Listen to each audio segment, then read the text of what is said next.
Celebrating the baby boomer lifestyle. This is Boomer Life with Sterling Fox on AM 650. Welcome back to the program. We're talking about diamonds on Boomer Life here today with Stephen Benolio, principal with Canadian Estate Diamonds and Canadian Noble House Diamonds. And one of the things that you do at Estate Diamonds, Canadian Estate Diamonds in downtown, by the way, both companies operate out of the same address, correct? That's right. It's the 8th floor, 736 Granville Street, right down, very close to Georgia, a storefront or two away from Georgia and Granville, right? Okay, so now when you're talking to, when a client comes in with an appraisal, just like they do on the Antiques Roadshow, what is this worth?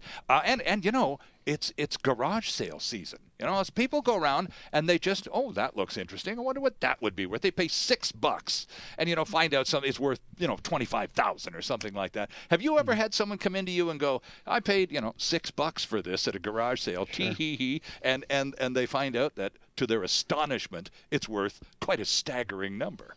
Right. We've had that one fellow, I believe I told you about him in the past, a 3-carat diamond they bought at the police auction in a box of costume jewelry. And people find diamonds. We had a fellow who actually walked around with a diamond in the sole of his shoe because he stepped on it in a theater in Disney World and came out with a 1.5 carat diamond. So, yeah, sadly, some people have come with stones they'd hoped were diamond. Well, sure, of course. And of don't course we all? They right. weren't. But, right. Yeah, it's fun to hear those stories. So that 3+ carat diamond that the guy found in a shoebox at the police auction, what would that have been worth? Ballpark. It was an emerald cut, probably at retail $30,000. Oh, my. So, and if he paid $10 at the police auction, it would have been heavy, right? That's right. Amazing. Because we're talking about cutting diamonds, and you're so proud of Andy, your colleague and friend and your master cutter at Canadian Noble House Diamonds. It's all about lasers nowadays. Lasers have changed the entire diamond cutting industry. When did the industry switch over to laser technology, Stephen? Yeah, the evolution is ongoing right now. We had a factory in Yellowknife in 1999 with a laser in it that was used pretty much only for sawing diamonds, because a laser at that time was used on the biggest diamonds, and often diamonds that were knotted. And knotted meaning diamonds have grain like wood, and they also have knots like wood. Oh, okay. So a laser was used to cut across grain and through knots. And a knotted diamond on a traditional saw was at risk of shattering. So you did not want to take that risk with your 100-carat diamond. So that meant at that time, even though the laser was losing a little bit more weight, you had no risk going to the laser. So it was used for all big diamonds and was starting to be used more and more for sawing.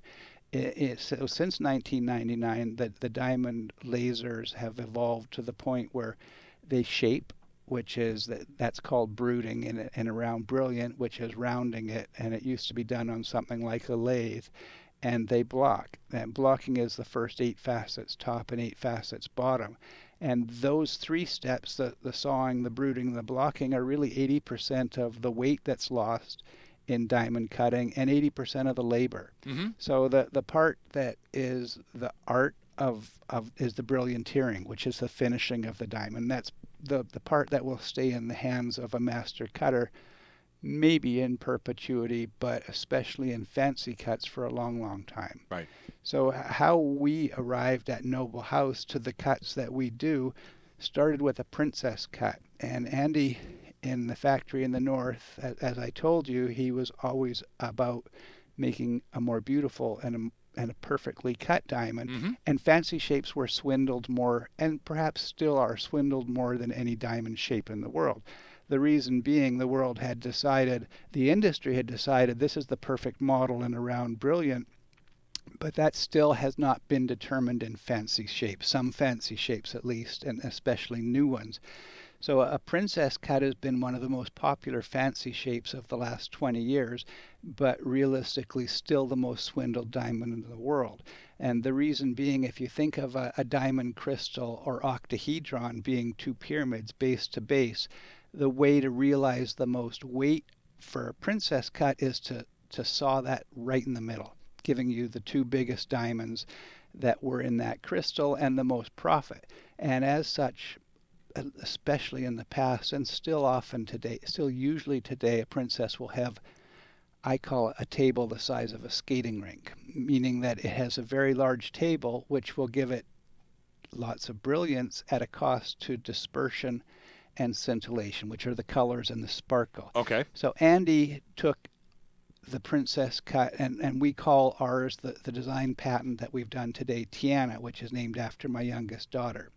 And she's the apple of my eye. I can tell just by the expression on your face. Right. Well, he made it the way he thought it should be made, which is with a higher crown and a smaller table. And he actually took little tiny corners off of it, because one of the dirty little secrets, if you will, of the industry is a princess cut with 4 corners cut on the grain lines of a crystal is the most broken diamond on earth. So Andy developed the diamond that all princess cuts should be and aren't, because, as I said earlier, larceny lives in the heart of man. They're cut to save weight. So we lose more weight, but we get a more beautiful diamond. And the first one that he ever did was when we were in Yellowknife. We sent it for certification to the American Gem Society. And a fellow called me out of the blue I'd never talked to before. His name was Peter Yenser, and head of the lab. And he said, we just put your new princess cut in our light box, which measures the light returning out of the crown of the diamond that's gone in. Okay. And he said, it's got perfect light return. You're cutting the nicest princess cut we've ever seen. And Sterling, for me, in all the things that I'd ever done in my life, to realize that we'd pushed the envelope a little bit into a better diamond, it really, it got me. I'll bet. It put me on a track where realizing that Andy and I only have a certain amount of years left, and we fashion ourselves to be the good guys, that we wanted to make, if we could, some new models of diamonds that nobody else in the world has ever done. And that's Noble House. That's what we've got left to do. Right, and that's Noble House. Right. And the 6 diamonds that we've designed, patented together. And to watch them succeed, and to watch people design them into one-of-a-kind rings that are at the ultimate of this time, it's fun. That's where I want to go. Right, exactly. Well, it's also, talk about a compliment when the head of the testing laboratory that does all of the work calls you up personally and says, I've never seen anything quite this perfect.